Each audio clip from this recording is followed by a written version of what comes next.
Hello, welcome. My name is Jason Hillier. Today's webinar is entitled Spring Polar Bears and Icebergs of Baffin Photo Safari. So glad that you can join us. Just a little reminder that for the duration of this webinar, you will be on mute, but you are able to ask questions in your webinar control panel that you see on your screen. You can type in your questions, and at the end of the webinar, I will make myself available to answer those questions for you. So why don't we jump right in?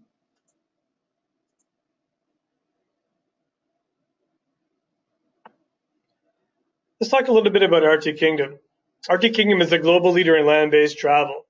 We specialize in scheduled departures, but we also do a fair bit of work with folks like yourselves to create custom experiences and bespoke itineraries in the Arctic. We also have some getaways in the Arctic. For those short on time, we can offer to you a Friday to Monday long weekend getaway from in the Arctic, which is quite unique and very special.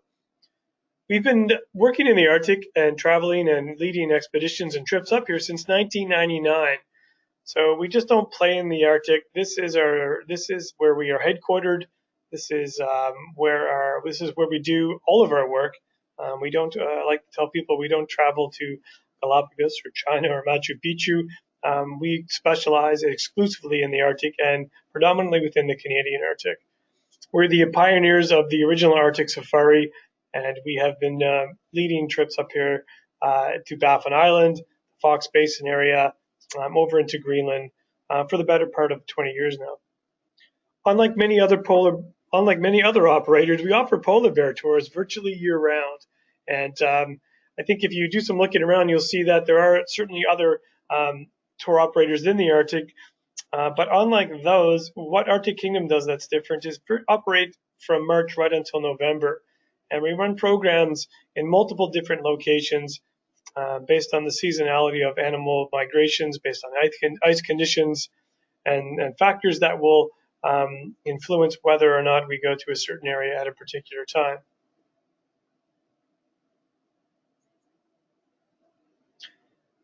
It's for those reasons that we like to say that we have absolutely unmatched access to remote locations and unparalleled expertise in Arctic wildlife and habitat. By virtue of the fact that we operate almost year-round, we have a broad range of experience in multiple different destinations through the Arctic in multiple different seasons, and we have a trip for something for everyone at virtually every single time of every single season of the year. So I invite you to certainly take a look at our trip experiences, and I'm sure there's something out there for you. On staff, we have full-time staff naturalists. We have dive professionals on our team, such as dive instructors, ice diving specialists, dive masters, and last but not least, and quite frankly, most importantly, are our Inuit guides. It's the partnership with Arctic Inuit guides that allows us to be able to travel safely, to be able to easily locate animals, and their culture is interwoven into the fabric of our trips. We simply cannot do what we do without them. They're key team players with us and key components to our team. And you will certainly learn in very quick fashion how critical they are to the success of our projects and of our experience, I should say. And we welcome you to meet our Inuit guides.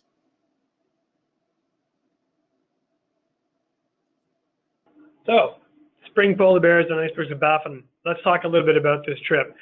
Without a doubt, this is our most adventurous safari. We're very excited to be offering this program. This will be in effect, our third year running the program, with last year with 4 departures this year. It is a tented safari camp. So if you visit our website, you'll see that there are different accommodation styles. The tented safari camp, we'll talk a little bit about that more in a minute, and really what that means. And certainly if there are any more questions, I can answer those for you at the end. This is absolutely an off-the-grid, authentic Arctic experience. We are traveling far distances from the nearest community, and we are completely self-sufficient. The goal of this trip is really to photograph polar bears and possibly cubs close up from the ground. And so we're doing so out on the sea ice, so literally on the frozen Arctic Ocean. And the place where we're traveling is known for its icebergs. And part of this goal, the goal of this trip is to encounter bears with an amazing dramatic backdrop. And you'll see more of that just in a few slides. Because we're traveling in March and April, we also have the amazing opportunity to see northern lights. And northern lights are prevalent at this time of year with great weather conditions. There's also, there's a huge potential to actually see these lights on a daily basis. So where is it exactly that we are going? The trip takes place, or starts off, I guess I should say, in the community of Qikiqtarjuaq in Nunavut. And Qikiqtarjuaq, we affectionately call it Kik. We liken this place to Patagonia. We call it our Patagonia with polar bears. It is a beautiful community, small community and a small hamlet of 600 residents. It's a true high Arctic experience. We are very close to Iowituk National Park, and it's on Baffin Island. So this island is surrounded by huge mountains and fjords, and we have the ability to see that the moment that you hit the ground there. So how does one get to Qikiqtarjuaq? It's very simply put a commercial flight. We travel from Ottawa, Ontario to Iqaluit on a 727. That's just under a 3-hour flight. And in Iqaluit, we will change planes and transfer to a smaller aircraft. Again, on a commercial flight, flying into Qikiqtarjuaq. All said and done, it's probably about 4 or 5 hours in the air. To fly from Ottawa to Iqaluit is just under 3 hours, and the flight from Iqaluit to Kik is generally about another 2.5 hours, oftentimes with a stop along the way in a community called Pengerton. So as I mentioned, this camp is absolutely out on the land. So although we're flying into Qikiqtarjuaq, we are actually out on the ocean and removed from the community, and that's where the camp will be situated. Where exactly the camp will be situated is to be determined. We basically do some reconnaissance and scouting in the area prior to the trip commencing, and for the purposes of one, locating where the icebergs are, and B, of course, locating where we feel there's a very good chance of seeing polar bears. And so using our local Inuit guides who are the experts on the land, this is their backyard.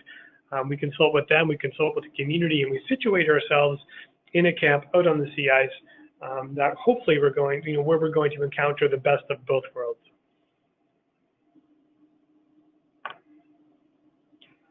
So once we're there, how do we get around? And I think it's important to note that there's a very unique element to this trip, and it's one that we're happy to showcase, certainly. Being out on the land and out on the sea ice means that we have to travel in some unique ways. We're traveling on approximately 6 feet, 2 meters of sea ice, so it's extremely safe, extremely stable. And we travel by traditional means, meaning that we travel on Inuit sleds, which are called kamutik. And the kamutik is towed by a snowmobile. The snowmobile will be driven by an Arctic Kingdom expedition leader or a guide.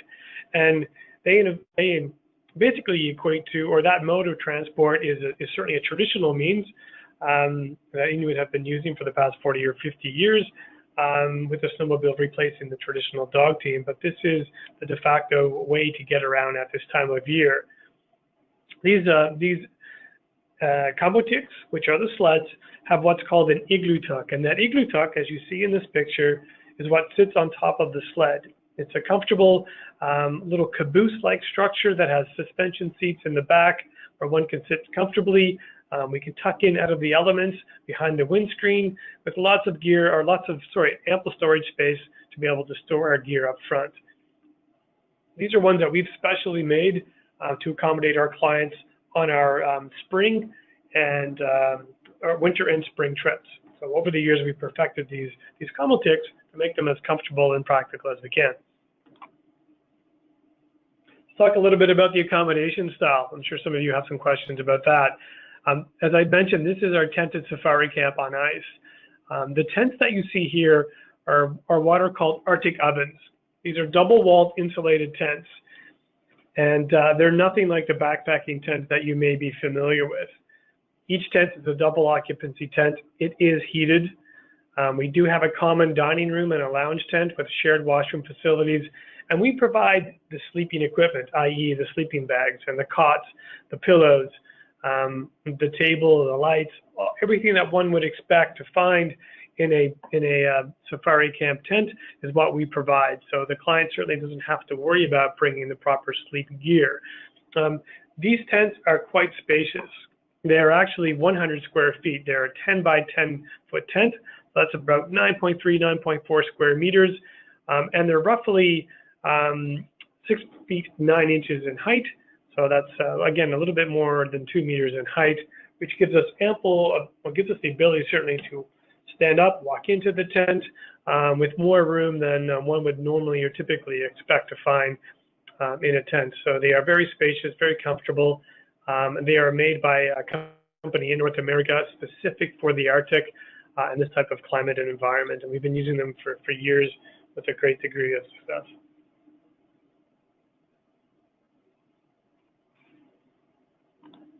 So let's take a moment and talk about the actual safari experience. In this trip, we are absolutely exploring the high Arctic.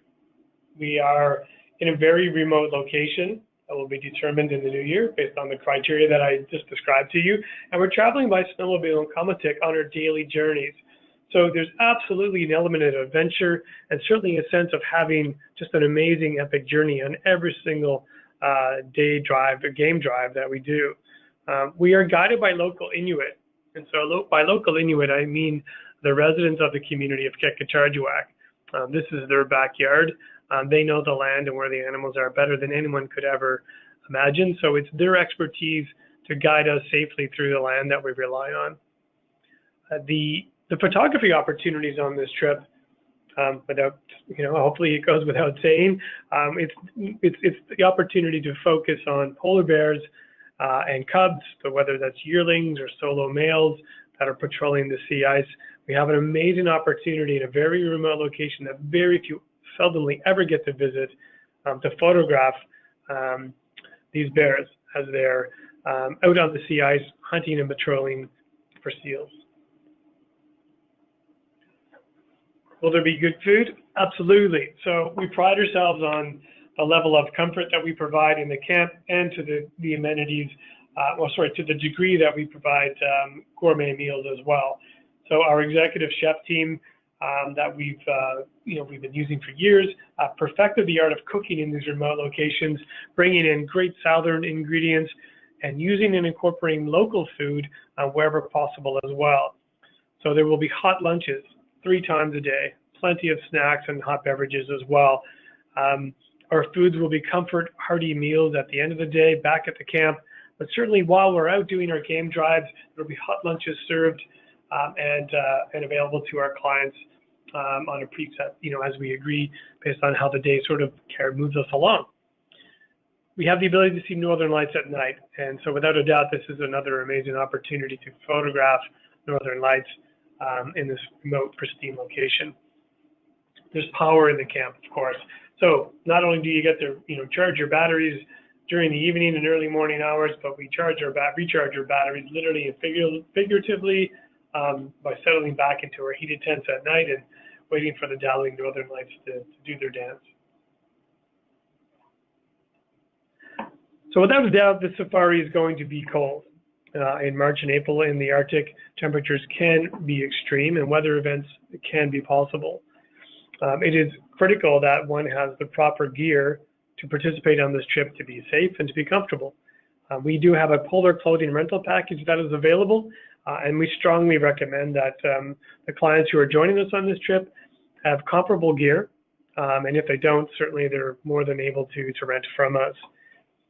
It's important to note that whenever we stop on any type of experience like this, we'll always have the ability to set up a warming tent where one can step in under the elements and quickly get warm.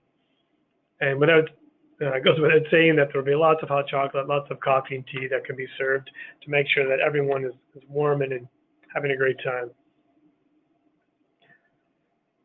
So what should one expect from a viewing perspective? Well, we're viewing polar bears primarily, although we do have the opportunity to see seals as well in this area and this a slight chance maybe to see some Arctic fox, but it is primarily polar bears that we are able to see from the sea ice. And one of the goals of this trip is to find ourselves in a vicinity with polar bears and with icebergs to get those amazing iconic shots, some of which I'll share with you just in a few moments, so you can get a different perspective, or at least a unique glimpse into some of the different opportunities that one might have to get some pretty unique photos here. And these game drives are again by Snowmobile and Comatic, and with gourmet meals by the executive chef team. As I mentioned, the temperatures can be extreme, so I don't want to understate this whatsoever.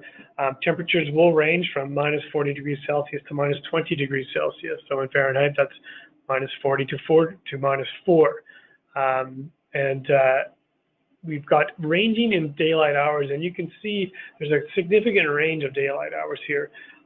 We begin our trip actually in late March, and we run almost essentially up until late April or mid to late April. And the daylight hours are ever increasing on a daily basis. So we'll start the trip in late March with roughly 10, 11 hours of daylight, and we'll conclude towards the end of April with about 16 hours of daylight. So it's a significant difference, literally in the run of 3 to 4 weeks.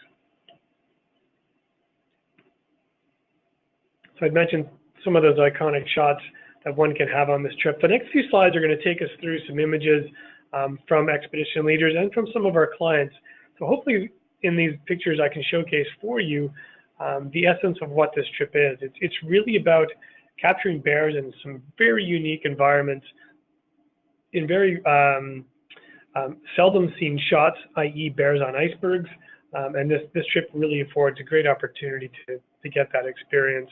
It's these kind of moments in the next few slides that we're truly aiming for on this trip. That's certainly the crux of why we're in this very special place. We have the opportunity to see mother and cubs. So whether that's a yearling, such as the mother and cub that you see here, or whether it's a mother with her newborn cubs that have just recently emerged from their den. So these bears here, quite literally, maybe only several months old.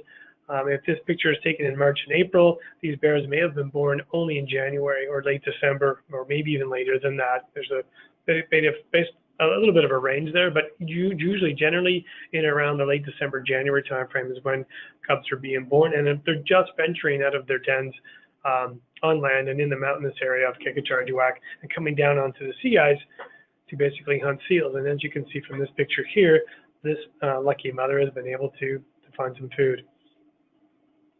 Again, just another classic shot, one that's very unique to this area. Typically if you were to Google a mother and cub or a polar bear mother and cub shot, you will see a mother and cub shot with shrub bush or coniferous trees. And typically these shots are taken from a Hudson Bay area, in and around this time of year. What's unique about where we are is that we have icebergs, in that we have no trees. We are above the tree line and above the Arctic Circle. So again, an opportunity to get some amazing iconic shots that are once in a lifetime and absolutely have the potential to be award-winning shots.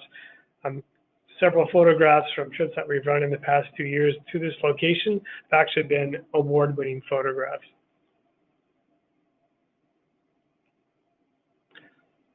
So as I already mentioned, this is an amazing opportunity to see the polar bears of Baffin Island in a very seldom visited area. Early spring is a place, or it's a time of year, in a place where we just don't have very many visitors. So this is for a very select few. At this time of year, polar bears so the female bears have left their dens, and as I've mentioned, their newborn cubs are just a couple of months old. So there's a pretty unique opportunity to see the interactions of the mother with its newborn cubs. Oftentimes there are two, and in a rare case there might even be triplets. The males are generally patrolling the sea ice for seals a little further out from where the mother and cubs will be, and so working with our guiding team, working with your expedition leader, we will determine the best course of action on a daily basis to figure out exactly where it is we want to go, based on weather conditions and based on the knowledge that we have of the bears in the area at the time.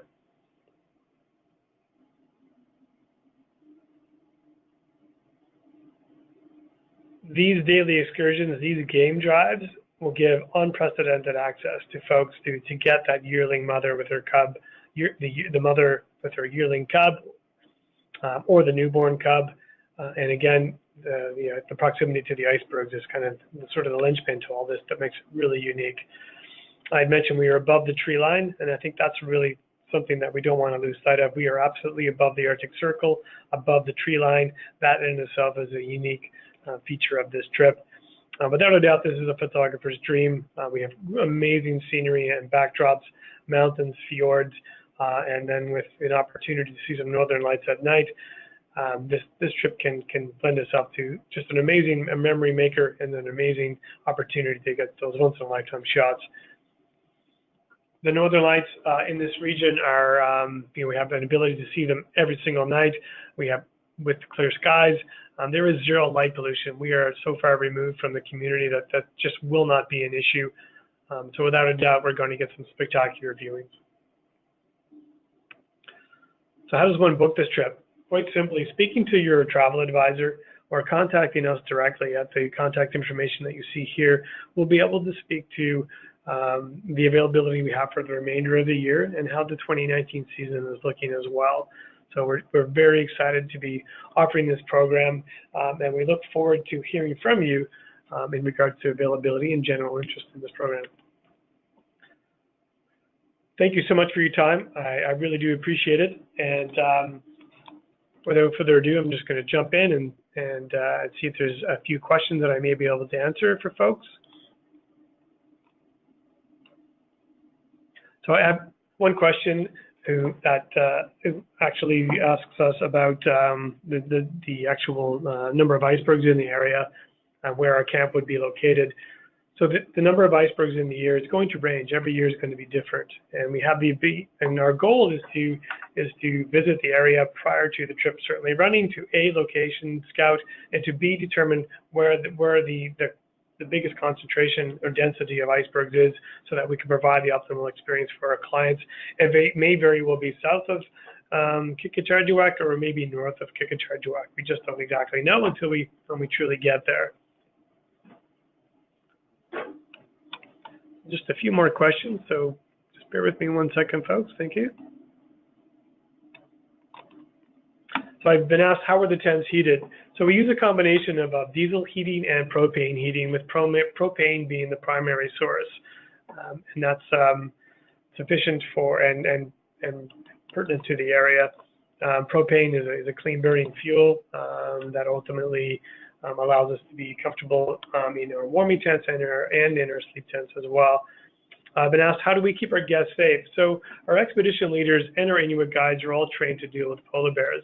And by respecting the animal's distance from a safeguard and a minimum viewing distance, and at the same time realizing that certain bear behaviors can be observed by experts like our Inuit guides and by our naturalist leaders, we can learn to read the bears. And we've been doing this long enough for no signs of stress or nervousness.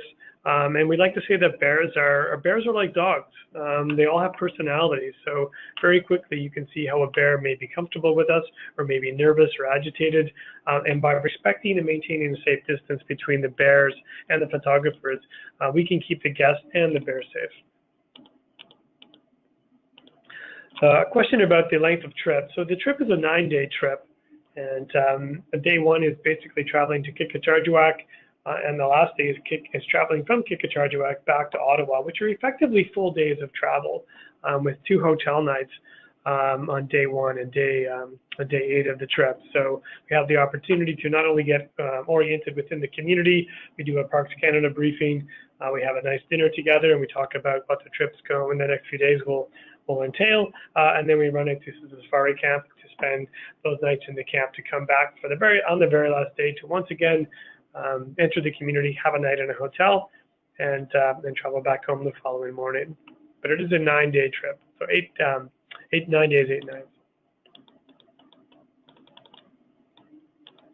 I've been asked, what is the minimum age for the safari? So typically our standard is 12 years old is our minimum for our safaris, but I will caution that this trip is definitely not one that is ideal for children of that young age. So I think if there's a family group that's considering the safari, we would definitely want to have a conversation with that family so that they understand truly the environment that they're entering, so that we make sure that expectations are being met.